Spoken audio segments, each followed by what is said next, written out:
Welcome to the Deep Dive.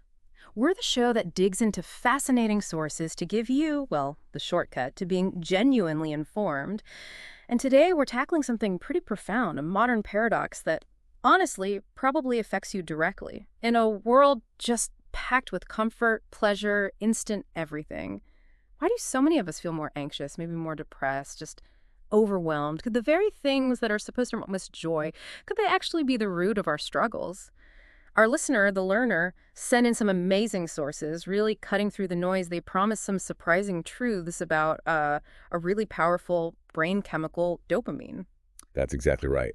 And our mission today is to really unpack how dopamine actually works. Yeah. We need to move way beyond that simple idea of it being just the pleasure chemical.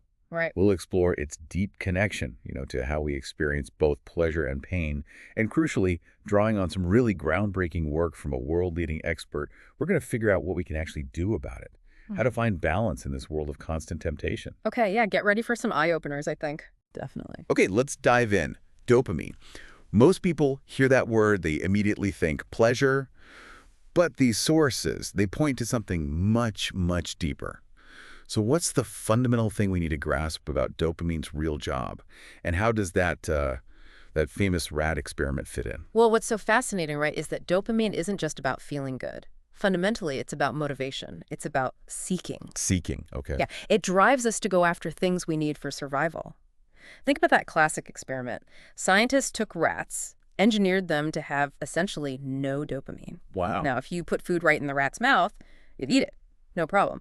But if that same food was just like a body length away, Yeah. the rat would literally starve. It wouldn't move to get it. Seriously, it wouldn't even try. It wouldn't try. Yeah. It wasn't that the food wasn't pleasurable anymore. It just completely lacked the motivation, the drive to seek it out. Yeah.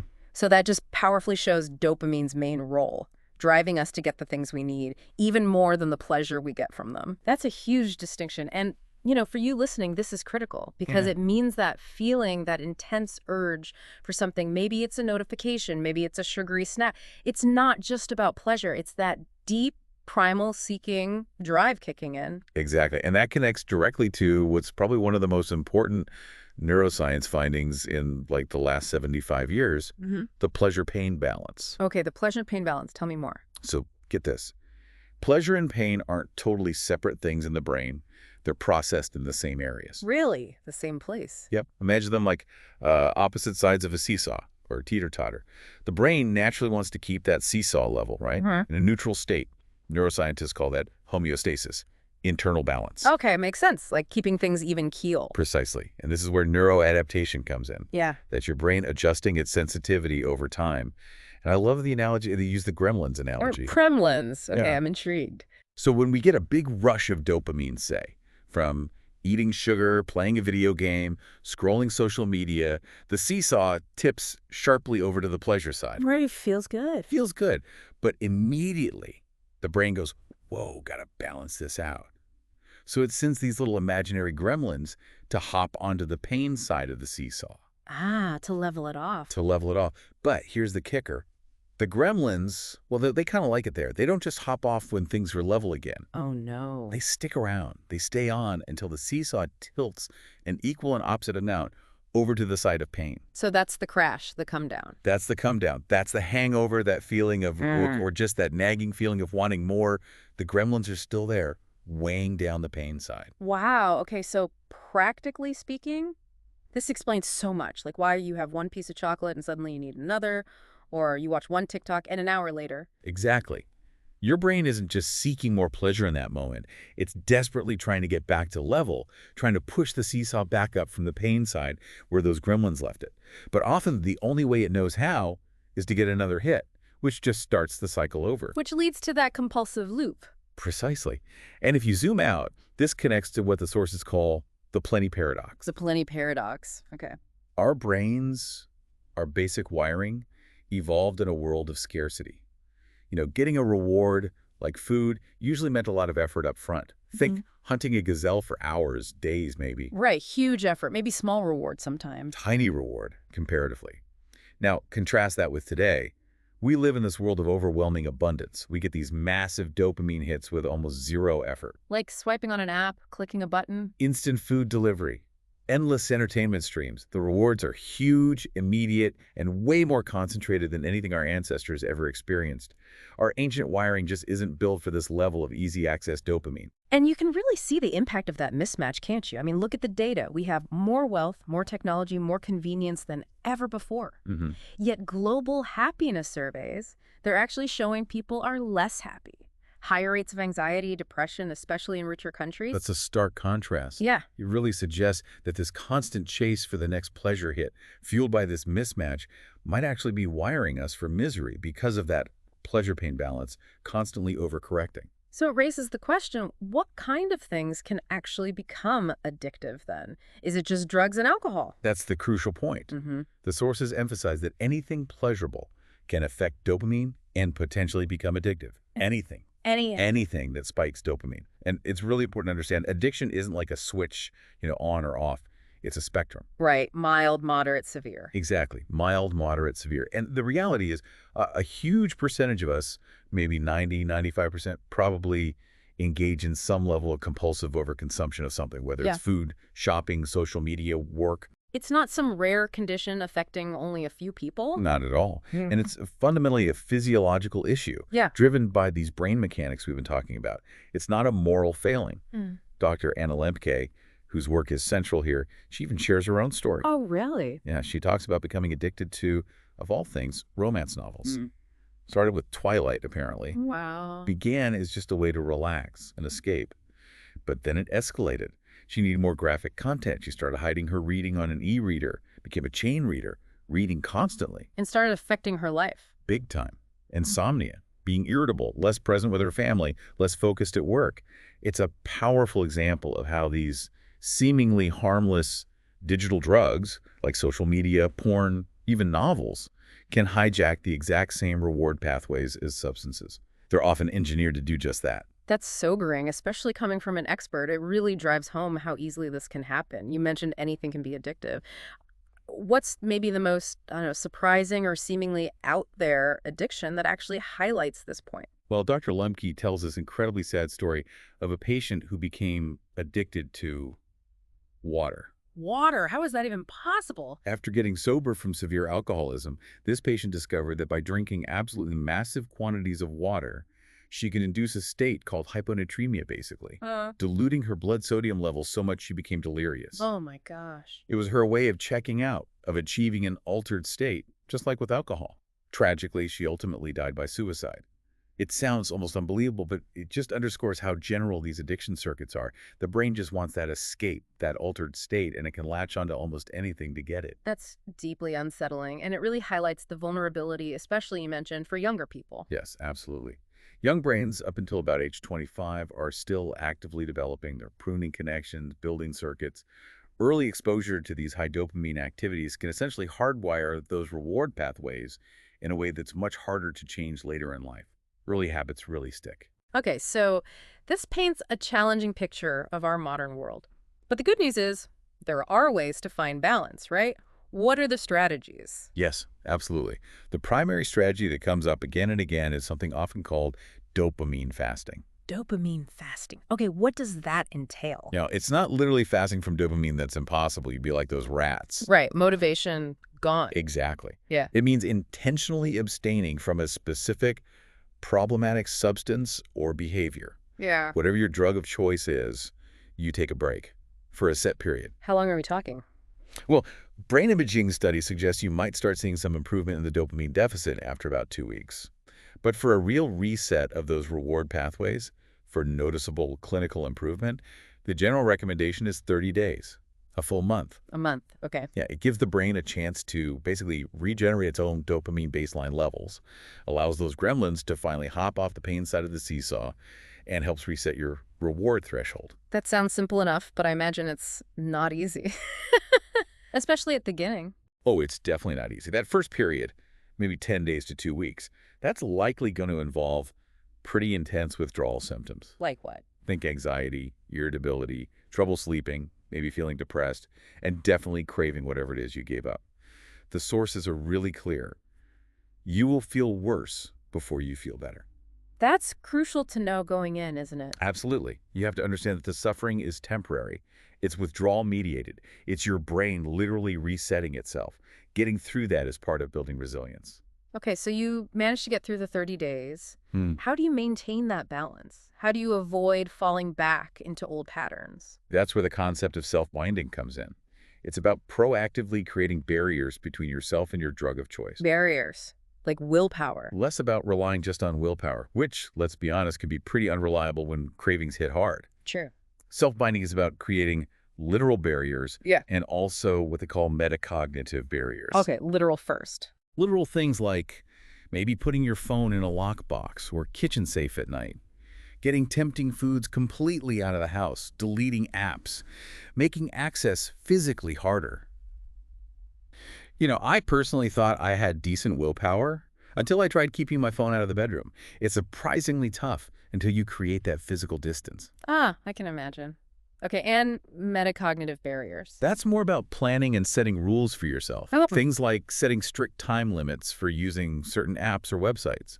Deciding beforehand not to engage with specific types of content or even avoiding situations or people that you know trigger your cravings. It's all about anticipating desire and making it harder to act on impulse.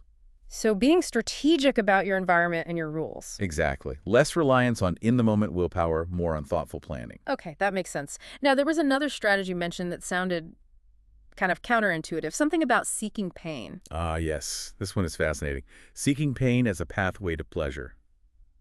It sounds weird, right? Yeah, a little bit. But the idea is, by intentionally mindfully engaging in things that press on the pain side of that pleasure-pain balance, Yeah. you can actually get a more sustained, less compulsive release of dopamine afterward. How does that work? What kind of pain are we talking about? We're not talking about self-harm, obviously. We're talking about things that require effort, discipline, maybe some discomfort. Think intense exercise, cold exposure like ice baths, intermittent fasting, even tackling really demanding, focused work. Okay, so effortful activities. Yes. Studies show, for instance, that during sustained exercise, dopamine levels rise gradually and, crucially, stay elevated for hours afterward. Oh, And cool. you don't get that sharp come down or deficit state like you do from, say, sugar. Ah, so the gremlins don't pile on in the same way. Exactly. It seems like effortful engagement leads to a more balanced, endogenous dopamine release. This might explain why things like ultramarathons or the whole ice baths trend are booming. People might be instinctively seeking out this hard dopamine, this earned sense of well-being. That's really interesting. So for you listening, maybe think about your own life. How often do you default to convenience? Maybe embracing a bit of healthy discomfort isn't about punishment, but about cultivating mental calluses, teaching your brain to find reward in effort. Precisely.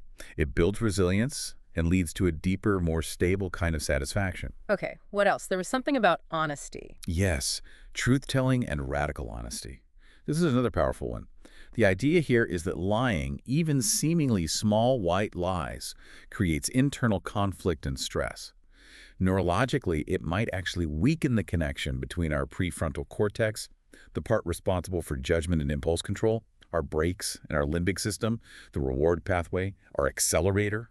So lying messes with our internal wiring for self-control. It seems so. That constant internal tension from dishonesty might even make us more likely to seek external dopamine hits to soothe it. Conversely, practicing radical honesty, being truthful with yourself and others, even about difficult things or past mistakes, seems to strengthen those prefrontal connections. Well, taking ownership of your story, your actions, fosters a sense of internal consistency. It reduces that inner conflict. Plus, honesty builds genuine human connection. And that connection itself is a potent source of healthy dopamine and oxytocin. Ah, so being truthful aligns you internally and connects you externally, both providing healthier rewards. Exactly. It's about shifting from maybe seeing yourself as a victim of circumstances to taking responsibility for your narrative. That internal alignment is surprisingly rewarding. And that ties into the role of community, right? Especially for more severe addiction. Absolutely. Community is huge. Think about things like 12-step programs. Some might call it an addiction to recovery, and in a way, that can be incredibly beneficial. How so? Because genuine human connection, belonging, mutual support, these things release oxytocin, the bonding hormone. And oxytocin, in turn, stimulates our own dopamine pathways in a healthy, adaptive way. It provides a powerful, sustainable alternative source of reward that can genuinely compete with the pull of the addictive substance or behavior. It meets that deep human need for connection we're all wired for. Finding healthy rewards in connection instead of compulsion. Makes perfect sense. Now, are there nuances here? Does this work for everyone? What about really severe long-term addiction? That's an important point to acknowledge. For some individuals with very severe chronic addiction, that pleasure-pain balance might be, well, truly broken. Even after years of sobriety, the neurological pull towards the addiction can remain incredibly strong. Like it never fully resets. It might not. There's a saying in recovery circles, no matter how far you drive, you're always the same distance from the ditch. It just highlights that for some, addiction is a lifelong condition requiring constant vigilance, management, and support. It reinforces again that this is a serious brain disease, not a lack of willpower. Understood. And what about newer treatments? I think psychedelics were mentioned. Yes, that's an emerging area Yeah. and still quite controversial. There's understandable skepticism about anything seeming like a quick fix for complex chronic conditions like addiction. Right. However, there is some promising research, particularly with substances like psilocybin, used within very specific, highly controlled psychotherapeutic settings. So not just taking something on your own. Absolutely not. The idea isn't that the drug itself cures addiction, but that the guided experience can sometimes facilitate what they call transformational experiences. It can potentially help people gain radically new perspectives on their lives, their trauma, their patterns, breaking them out of rigid ways of thinking that fuel the addiction. But it needs to be done carefully. Extremely carefully, with expert guidance and integration therapy afterward. Self-treating based on misunderstood information is dangerous. It's a potential tool, but one that requires immense caution and is still being researched. Okay. So wrapping this all up, understanding dopamine, this pleasure-pain balance, it really reframes so much of our daily experience, doesn't it? From scrolling on our phones to why we crave certain things. It's fundamental. It changes how you see pleasure, pain, motivation, self-control, everything. So what's a final thought for our listener, the learner, to chew on? Maybe this. In our modern world, we become incredibly good at organizing our lives around getting rewards easily and avoiding discomfort. We chase constant gratification. But in doing so, maybe we've lost something important. The ability to just be present, to tolerate discomfort, to find joy in simple things or earned effort. Perhaps the path to real balance, to genuine flourishing, isn't about maximizing pleasure every second. Maybe it's about intentionally embracing challenges, leaning into effort, and rediscovering the satisfaction that comes from doing hard things. A different kind of reward. A different, maybe deeper kind. So here's a little challenge for you listening. Pick one thing, just one compulsive behavior you engage in, maybe checking your phone constantly, maybe that nightly snack you don't really need, and just try giving it up for 24 hours. Just 24 hours. Just 24 hours, All right. and just observe what happens, what feelings come up, what urges, what do you learn about your own internal landscape? It might be surprisingly revealing. That's a powerful, practical challenge. Okay, so let's recap the big takeaways. We've dug into the real role of dopamine motivation, not just pleasure. We explored the crucial pleasure-pain balance and those pesky gremlins. The gremlins. We talked about the mismatch between our ancient wiring and today's world of plenty and how that fuels compulsive behavior, which exists on a spectrum for almost all of us. Yeah. And crucially, we looked at actionable strategies. Dopamine fasting for a reset, self-binding to create barriers, the counterintuitive power of seeking healthy pain or effort, and the importance of radical honesty and community connection. Lots of tools in the toolkit. Absolutely. This deep dive really gives you that shortcut to understanding something controlling so much of modern life. And if this has resonated with you, if you want to explore these ideas further and apply them more deeply to your own life, You really should check out the source material. definitely. We strongly recommend Dr. Anna Lembke's work. Her book, Dopamine Nation, Finding Balance in the Age of Indulgence, is phenomenal. And she also has a Dopamine Nation workbook, which offers really practical exercises. They're fantastic resources for digging deeper. Really practical. Yeah. So the question for you is, how might this new understanding change how you think about your daily pleasures, your pains, your urges, and maybe what hard thing might you choose to embrace? Thanks for joining us on The Deep Dive.